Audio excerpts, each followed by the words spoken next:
मी इथे निमंत्रित करतो रवी राजापूरकर सर आपल्याला. मी मगाशीच राजापूरकर सरांविषयी सांगितलं की भारतात आणि भारताबाहेरचा खूप मोठा आवाका सरांचा आहे. CSR या संदर्भात ते मनोगत व्यक्त करत आहेत. Good morning Gorkhe sir, Shailesh लेले, मान्यवर सगळे इनर व्हीलचे आणि समोर बसलेले सगळे सपोर्टर्स ऑफ द FLOA. मी आभार मानतो गोरखे सरांचे आणि शैलेशचे की मला बोलवलं या प्रोग्राममध्ये. मी खूप टेक्निकल हे केलं होतं प्रेझेंटेशन, पण मला असं वाटतं की मी शॉर्टमध्ये तुम्हाला CSR बद्दल माहिती सांगतो. हे 21 पासून CSR हा कायदा कंपल्सरी झालाय. म्हणजे पूर्वी हा व्हॉलंटरीली कंपन्या करायच्या की कंपन्यांनी समाजाला काहीतरी करावं कंपन्यांनी.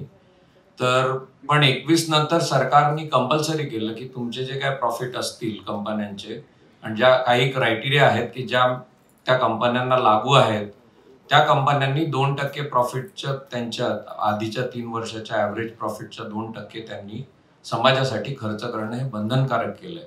आणि जर तसं केलं नाही तर त्याच्यात त्यांनी कायद्यांनी त्यांच्यावरती पेनल्टीज आणि पनिशमेंट्स टाकलेल्या आहेत. त्यामुळे आजकाल CSR वरती खूप मोठा पैसा खर्च होतोय कंपन्यांतर्फे. आणि हा पैसा योग्य मार्गाने, म्हणजे जे काम बरेचदा सरकार करत नाही किंवा गव्हर्नमेंट करत नाही असं काम प्रायव्हेट सेक्टर करतंय थ्रू व्हेरियस NGOज. म्हणजे कंपन्या थ्रू NGOज काम करतात. हे FLO हे एक अतिशय उत्तम उदाहरण आहे की जिथे ते पैसे अतिशय चांगल्या पद्धतीने वापरले जाऊन समाजाची प्रगती आणि त्याचा स्तर वाढतोय, एज्युकेशनचा स्तर वाढतोय. Next slide. की हे क्वालिफाईंग क्रायटेरिया आहेत की याच्यात की काही ऍक्टिव्हिटीज अलाउड असतात. म्हणजे कंपनीज ऍक्टचा एक शेड्यूल 7 आहे की ज्याच्यामध्ये काय ऍक्टिव्हिटीज अलाउड आहेत ह्याची यादी दिलेली आहे. ह्या वाईड आहेत, ब्रॉड आहेत खूप, की व्हर्च्युअली सर्व सोशल ऍक्टिव्हिटी त्याच्यात कव्हर होतात. आणि काही ऍक्टिव्हिटीज ह्या अलाउड नाही आहेत. म्हणजे त्या जर का एखादी कंपनी स्वतःच्याच एम्प्लॉईवर खर्च करत असेल किंवा पॉलिटिकल पार्टीला डोनेशन देत असेल तर त्या ऍक्टिव्हिटीज अलाउड नाही आहेत. सो ह्या ज्या ऍक्टिव्हिटीज आहेत ह्या अलाउड ऍक्टिव्हिटीज आहेत. पुढची स्लाइड. ह्या ऍक्टिव्हिटीज नॉट अलाउड आहेत. म्हणजे डोनेशन टू प्रायव्हेट किंवा फक्त स्वतःच्या एम्प्लॉईसाठीच कॅम्प करणं किंवा आउटसाइड इंडिया काही करत असेल एक्सेप्ट म्हणजे फॉरेनला आपले स्पोर्ट्स पर्सनला ट्रेनिंगला पाठवायचं तर ते अलाउड आहे. फक्त बाहेर करणं अलाउड नाही CSR ऍक्टिव्हिटीज. सो काही ऍक्टिव्हिटीज अलाउड आहेत, काही ऍक्टिव्हिटीज अलाउड नाही आहेत कंपन्यांना. सो काही त्यांना कसं आहे की पिनल कॉन्सिक्वेन्सेस आहेत. म्हणजे कंपन्यांनी जर का हे केलं नाही, ज्यांना हे लागू आहे आणि त्यांनी ते केलं नाही तर त्यांना पेनल्टीज आहेत व्हेरियस, की फायनान्शियल पेनल्टीज आहेत. त्यांच्यावरती काही बंधन आहेत की एवढ्या वेळामध्ये केलंच पाहिजे असं आहे. आणि त्याचं कम्प्लिशन झालं हे सर्टिफाय करायला लागतं त्यांच्या कंपनीच्या CFOला. त्याचं ऑडिट बरेचदा करून घ्यायला लागतं की CA कडनं त्याचं सर्टिफिकेशन करून घ्यायला लागतं त्या प्रोजेक्टचं.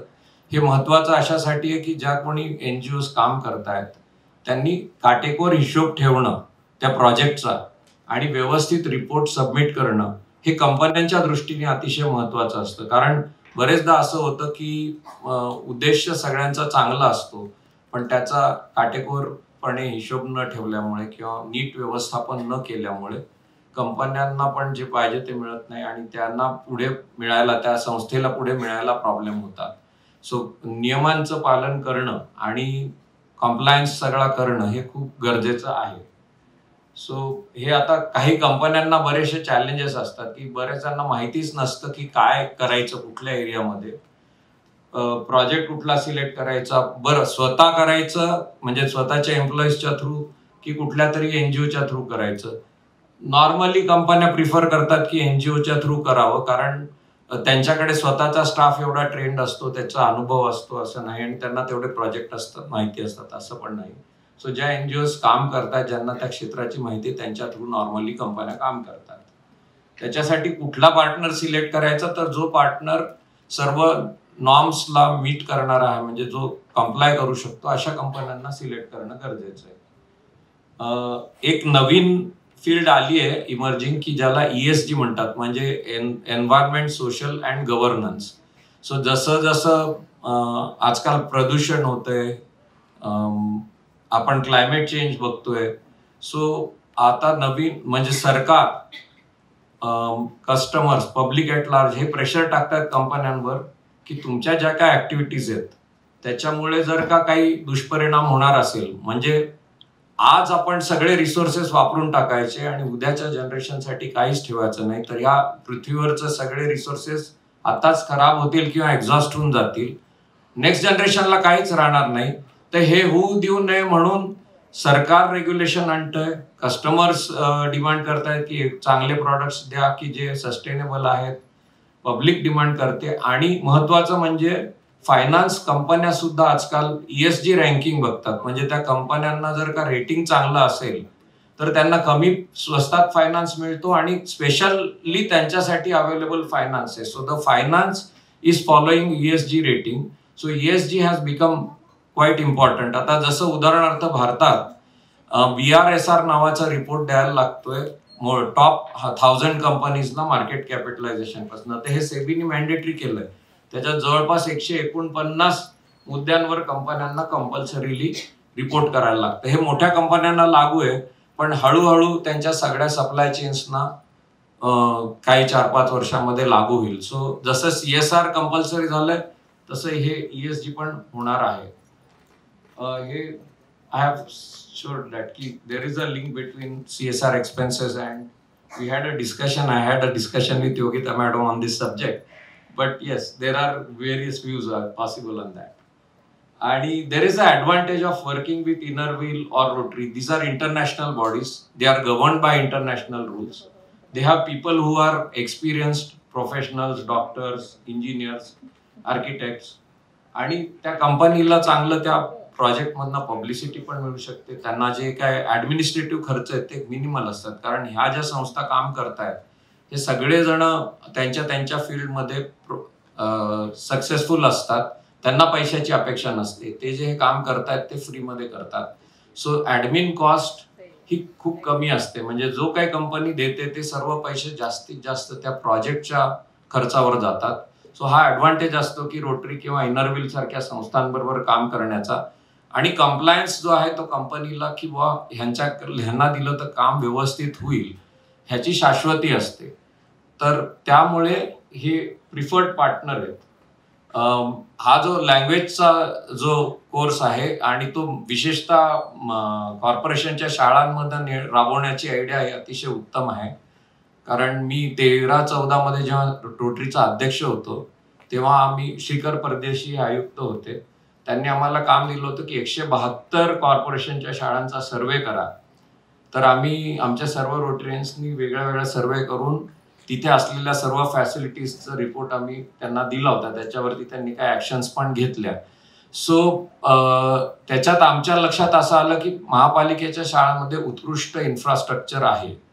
येणारा विद्यार्थी पण अतिशय चांगल्या गट आहे. त्यांना जर का फॅसिलिटीज आणि त्यांना जर का ते भुकेले आहेत अशा स्कीमसाठी आणि अतिशय स्तुत्य आहे. कारण आम्ही एक छोटा उपक्रम सुरू केला होता की आठवड्यातनं एकदा एक काउन्सिलर जाऊन बसेल जिथे 7वी नंतरचं एज्युकेशन आहे अशा 18 शाळांपैकी 6 शाळांमध्ये काउन्सिलर जाऊन बसायचा एक दिवशी.